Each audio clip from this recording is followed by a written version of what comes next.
Hello guys! So for today's video, meron na naman tayong another video vlog. Kasama naman ngayon si Kuya Momoy. Ayan. So kung last time, Tagalog, English kami ni Kokoy, ngayon naman ay kami naman ni Kuya Momoy. Pero this time, medyo may ibang version kami ni Kuya Momoy. Kasi syempre, iba yung level o mentality ngayon ni Kuya Momoy. Mas malaki na siya, mas matanda na siya. So ngayon, ang mga English-Tagalog namin is more of virtues. So ibig sabihin, ito yung mga magagandang kaugalian or pag-ugali, traits na syempre, any parent na gusto kong ma-adapt ng mga kids. So, ngayon, yun ang Tagalog version natin. So, magbibigay ako ng mga Tagalog words.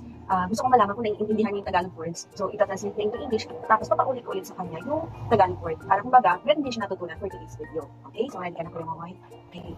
Say, mapagkumbaba. Sabihin mo, mapagkumbaba. Ulitin mo. Mapagkumbaba. Mapagkumbaba. Mapagkumbaba. Okay. Guys, ano pala, dito lang. Like si Kokoy last time, same with Kuya Momoy, medyo hirap din siya mag-Tagalog. So baka nagtataka kayo ba't hindi niya masyadong mabigkas. So same sila na kasi medyo, expose sila into English, yan, kasi nga madali sila mag-YouTube, ganyan. Then minsan kinakausap din namin sila ng English, although nakakaintindi naman sila ng Tagalog. Pero marami kasing Tagalog words, lalo na yung mga medyo malalalim na salita, talagang hindi naiintindihan pa masyado ng Kuya Momoy. So ayun, kasi mapagkumbaba. Mapagkumbaba. Okay, do you know what does it mean? No. In English, that is humble. Mapagkumbaba, humble or humbleness. You know what humble means? You don't know, something like, kuya, kabaliktaran siya ng mayabang. Parang gano'n, mayabang is very boastful, ganyan. Ito, humble, ibig sabihin, kahit na pinupuri siya, ganyan, he keep himself na humble, ibig sabihin, dinidisregard niya yung sobrang highness or appreciation, parang gano'n. Naiintindihan mo, kuya? Okay, next is tiwala. Tiwala. Okay. Do you know what tiwala means? Ano yung tiwala?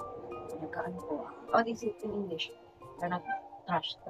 Tama. Good job sa kuya. Tiwala, trust. So, ito yung isang trait na gusto siya namin ng papa na ma-adapt mo. Lagi kang namin mapagkakatiwalaan. Of course, we never tell lies. Okay, the same way, you want to be, gusto namin magtiwala ka rin sa amin bilang parent. Okay? Next, mapagbigay. Okay. Mapagbigay. What is mapagbigay? Mapagbigay. Anong kong hindi ko alam. Sige, sabihin mo. Anong pagkakaintindi mo? Binibigay ng chance ko po. Mapagbigay?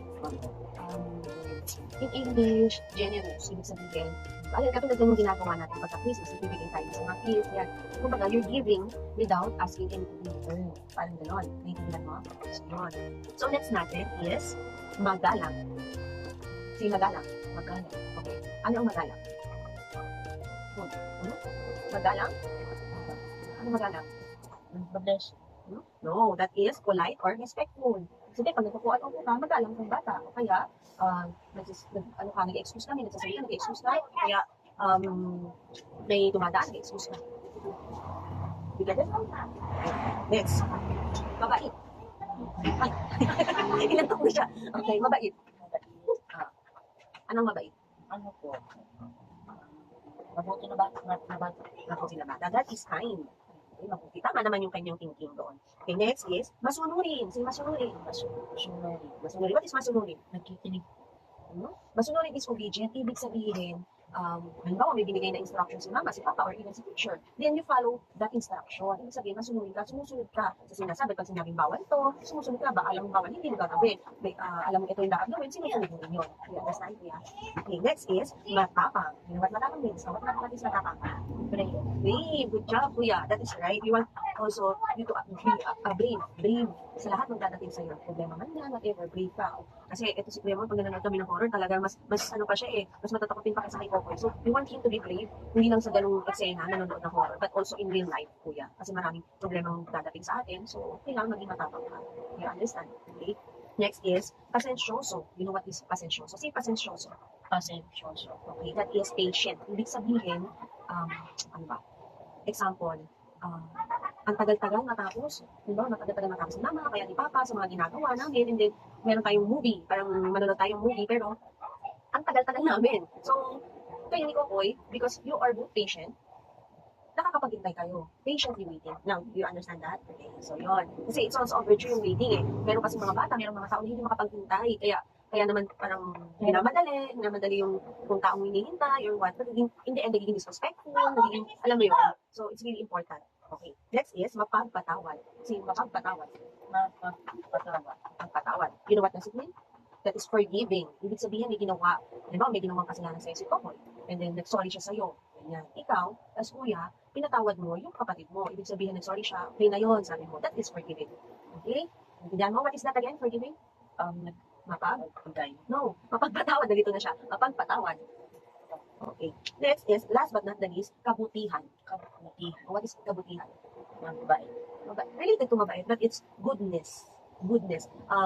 Yung kanina, mabait, that is kind. Okay, goodness, mas malawak na kasi anak. Goodness in everything na nangyayari. Sakop niya halos lahat eh.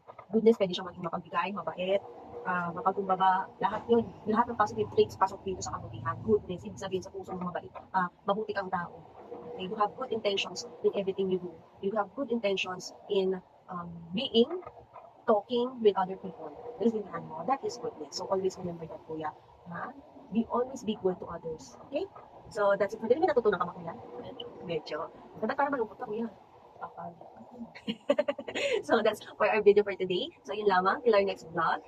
See you. Bye-bye na. Thank you for watching. Bye!